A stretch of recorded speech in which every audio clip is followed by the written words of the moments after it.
Iran के विदेश मंत्री की धमकी के बाद अब इजरायल ने बड़ा हमला किया है।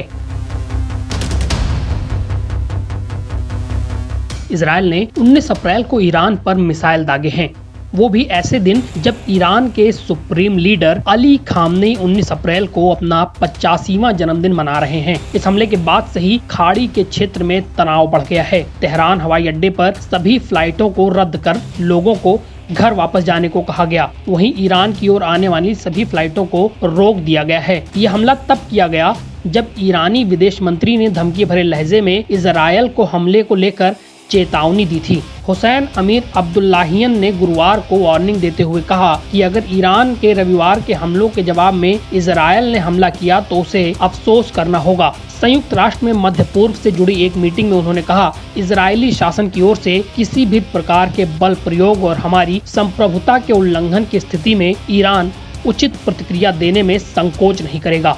ये हमला इतना ताकतवर होगा कि इजरायल को अपने किए पर पछतावा होगा। हालांकि उनके बयान के ठीक बाद इजरायल ने मिसाइल दाग दिया है, जिससे अब सबसे बड़ा सवाल ये उठता है कि क्या ईरान एक बार फिर इजरायल के खिलाफ कार्रवाई करेगा या नहीं।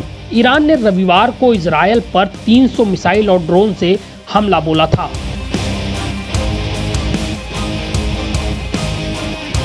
इसके बाद माना जा रहा था कि इजरायल भी ईरान पर पलटवार करेगा। CNN के साथ एक इंटरव्यू में ईरानी विदेश मंत्री हुसैन अमीर अब्दुल्लाहियन ने कहा था कि अगर इजरायली शासन एक बार फिर दुस्साहस करता है और ईरान के हितों के खिलाफ कार्रवाई करता है तो अगली प्रतिक्रिया और भी बड़े स्तर पर होगी। दरअसल 1 अप्रैल को सीरिया में ईरानी वाणिज्य दूतावास पर हमला हुआ था। इस हमले में रिवोल्यूशनरी गार्ड के कमांडरों की मौत हुई थी।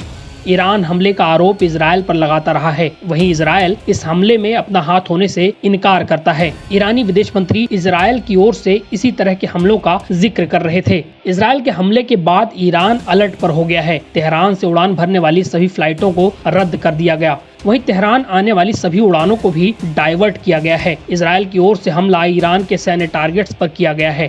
किसी भी न्यूक्लियर साइट को टारगेट नहीं किया गया। वहीं इस एयर स्ट्राइक से पहले ईरान ने अमेरिका को भी जानकारी दे दी थी। इजरायल ने एक बड़ा हमला नहीं किया है, लेकिन उसने इससे ईरान के अंदर घुसकर मारने की अपनी ताकत दिखाई है।